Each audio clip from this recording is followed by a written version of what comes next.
Pozdravujem všetkých filmu chtivých a filmovania chtivých ľudí. Ako som už spomínal, prišla mi takáto krásna plniaca kazeta na Super 8 mm film.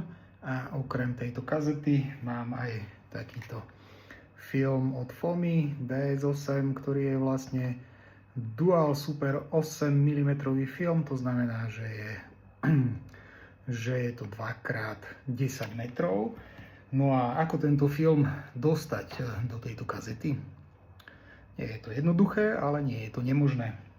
Na pomoc som si privolal takúto rezačku filmu od firmy Lomo.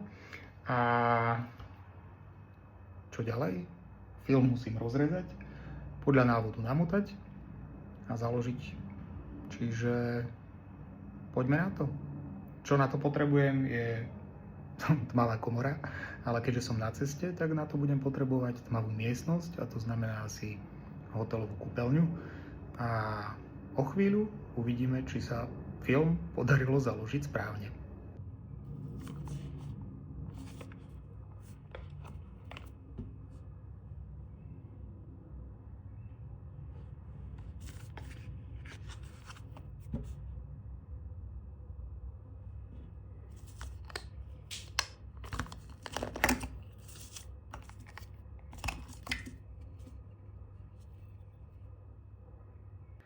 Po dlhom a urputnom boji na hotelovej toalete som film namotal.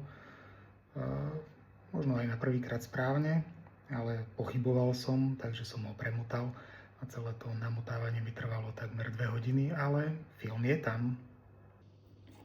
Originál kazeta od Kodaku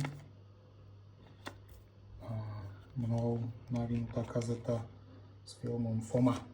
Uvidíme, ako bude fungovať.